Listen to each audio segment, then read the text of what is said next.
Welcome, Aquarius, your in-depth weekly astrology overview for week commencing the 13th of July for the ascendant, the sun, or the moon. Going to share the big themes of the week ahead first, unpack your event chart on screen, go through the influences in detail. At the end of the video, you'll have a clear picture of what's upcoming in terms of energy, work, relationships, or finances. Thank you so much for joining me, astrologer Patrick Arundell. If you've yet to subscribe to my channel, please do so now to help it to continue to thrive. There's a big cluster of energy in the intuitive protective sign of Cancer this week, including a new moon. But on Monday, we also have a Mercury cazimi, when the sun applies to Mercury in an exact conjunction, magnifying Mercury's talents, but Mercury is in a retrograde. What does that mean for you? But also, as we come into this week, there is a tense right angle between your modern ruler Uranus in the part of your chart that's very much about rock and roll, and Venus, the planet of relating, but also of money, in the practical Virgo, but for you in the deep, intense eighth house. And that goes on to Thursday. That's going to be intriguing for your love life. But by the end of the week, we have an exquisite and unique set of planetary influences arcing between air and fire signs, which can be incredibly positive for you personally, Aquarius. Please stay with me as I unpack all of this for you. So on the screen is your event chart. You can see the moon at midnight on Monday, just into its home sign of Cancer, and by Tuesday will forge its own cazimi with the sun. The moon in the sign of Cancer is very much about protectiveness and security. But if you in the sixth house, that does have a more practical dimension. For example, to do with, are you comfortable and feel at ease in terms of your job, the sixth house? Are your daily routines or your home life as organized as they could be? Because that comes under the astral spotlight on Monday as Mercury in Cancer struggles a little bit to find its clarity. But if you're in that sixth house, there may have been some niggles and misunderstandings recently that really have created a lot of brittleness and tension. So as the Sun and Mercury meet, it is a chance, despite the fact it's an inferior conjunction with the retrograde, to really cut into a situation and get a more precise understanding of how you can improve it, because the sixth house essentially is about being a bit more virtuous, and the new moon, which occurs on Tuesday, just adds another dimension, because the thrust of the sun and the instinct of the moon is a great blend to try to make an improvement to different parts of your life. It could be diets, it could be fitness, it could be sleep, it could be, if you love animals, your appreciation of a new pet or the one you have. If you're not so comfortable in a job, the new moon could see you over the next 4 weeks applying for a new role.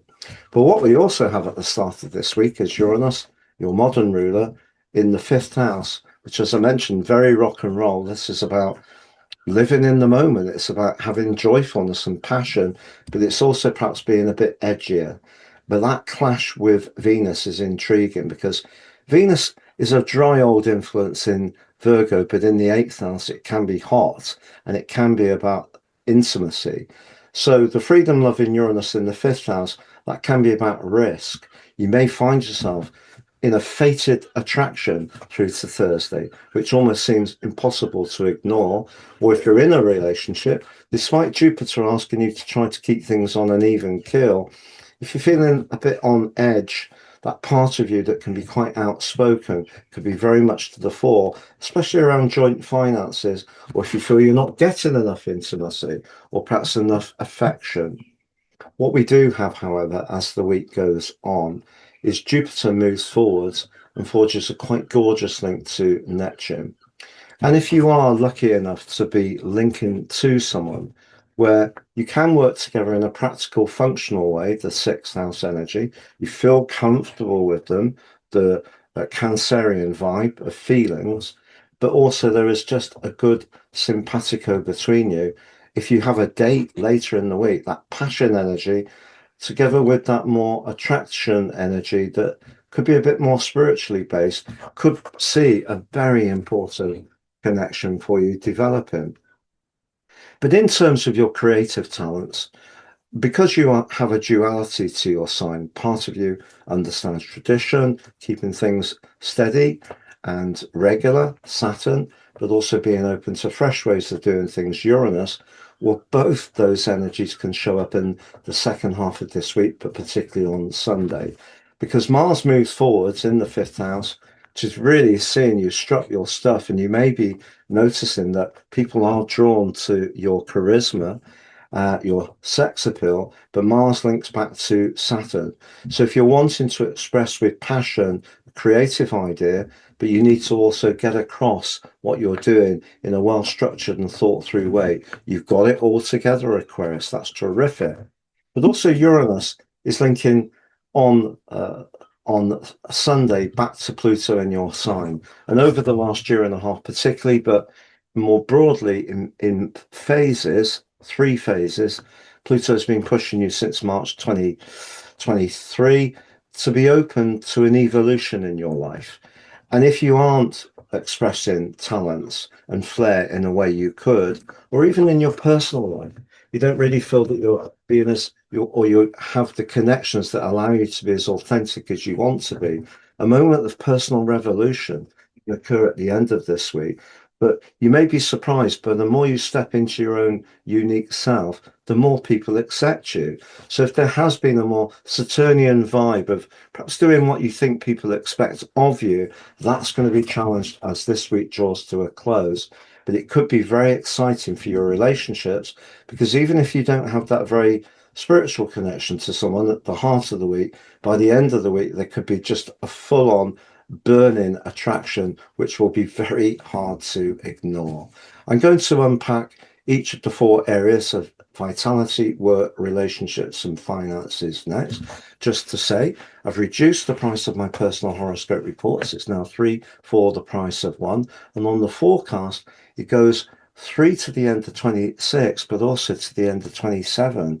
Absolutely brilliant value, but also you get your life roadmap report, helps us to understand our life patterns, but equally your draconic soul karmic analysis, which is a different way of looking at your astrology, but it's a very profound way of looking at it. Please see below for more. I've recorded a 6-month special for the middle of the year, which really goes into a lot of detail, Aquarius. It looks at the solar return at the start of the year, your solar eclipse on the 17th of February, which was challenging, but it also looks at the switch of the nodes, Jupiter into Leo, the Leo solar eclipse, the Pisces lunar eclipse, and Mercury retrograde in Scorpio at the end of October.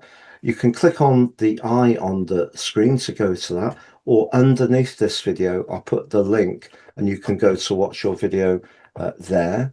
And if you'd like to work with me one-to-one, or if yet to sign up for your free daily written horoscope, please see beneath this video for more.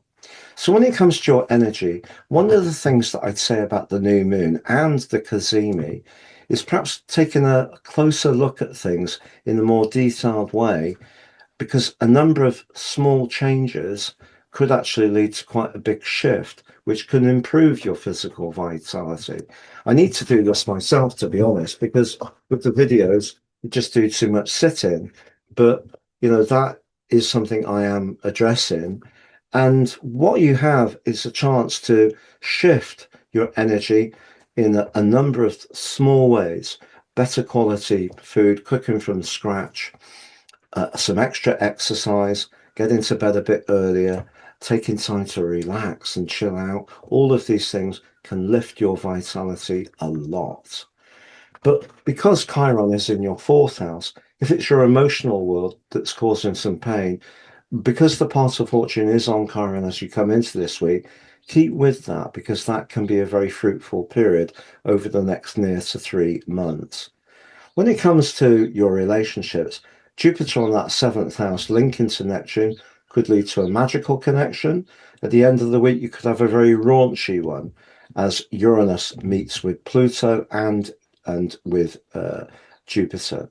But what can also happen this week is Uranus square with Venus could lead to an instant attraction, but it might not necessarily be a lasting relationship, but it can be one that gives you quite the buzz. But then again, if a relationship has got rather dull, that could be a bit of a challenge to try to reinvigorate it in some kind of new and fresh way. As far as finance is concerned, of course, Venus is in that eighth house.